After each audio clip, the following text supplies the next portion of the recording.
আচ্ছা, তোমরা এরকম কোনো অনুষ্ঠানে গেছো যেখানে এক থালা মিষ্টির জায়গায় এক থালা মাংস দিয়ে আপ্যায়ন করা হয়? আমিও ফার্স্ট দেখে অবাকই হয়েছিলাম। তারপরে একজন বলল এখানে নাকি এরকমই হয় আজকের দিনে। যাই হোক, আজকে গিয়েছিলাম একটা ইনভিটেশন বাড়িতে, একটা নয় দুটো বললেই চলে। আসলে পাশাপাশি বাড়ি তো, তাই সেটা পরে বলছি। আগে আমি কোন শাড়িটা পরবো সেটা নিয়ে কনফিউজড হয়ে গিয়েছিলাম। তারপর একটাও শাড়ি নেই, এই চিন্তা মাথায় আসার আগেই, বরের কাছে ঘ্যান ঘ্যান করার আগেই অরেঞ্জ শাড়িটাই পরে নিলাম। আচ্ছা, এরকম রোগ আর কার কার আছে বলো তো? এক আলমারি নতুন নতুন শাড়ি থাকার পরেও কোথাও যাওয়ার সময় মনে হয় একটাও শাড়ি নেই আমার।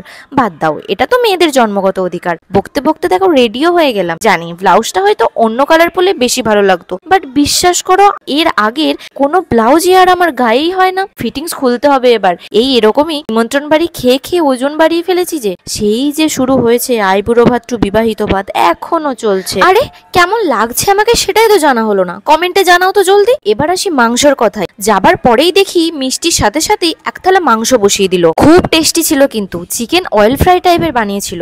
আমরা তো চেটে পুটে খেয়েছি। তারপরে আবার তুহিনদার শ্বশুর বাড়ি যাবার সাথে সাথে এক থালা মাটন ধরিয়ে দেবার আগেই চারজন মিলে বলে উঠলাম এবার কিন্তু পেট ফেটেই যাবে। সবাই যদি চিকেন মাটন লাভার হয় তাহলে তো মাথা না বললেও মনটা তো আর না বলে না, তাই না? তাই আমরা মনটাকেই প্রায়োরিটি দিয়ে ওই এক প্লেটও শেষ করে ফেললাম। যাই হোক, তারপরে কিছুক্ষণ গল্প করে লাঞ্চ করতে বসে পড়লাম। ভাগাভাগি করে কিছুজন প্রদীপ কাকুর বাড়িতে আর কিছুজন তুহিনদার শ্বশুর বাড়িতেই খেলাম। আর এই যে এই মন্দিরটাই পুজো হচ্ছে দেখছো, এই পুজো উপলক্ষেই গেছিলাম আমরা, কিন্তু পুজোর দিন যাইনি, পুজোর পরের দিন আমাদের নিমন্ত্রণ ছিল। এটা কিন্তু আগের দিন পুজো হয়ে গিয়েছিল। আর এই ঠাকুরের মুখটার কিন্তু ফটো বা ভিডিও তুললে নাকি মুখটা নাকি স্পষ্ট বোঝা যায় না। তোমরা কি বুঝতে পারছো? যদি জানো অবশ্যই বলবে। বাই।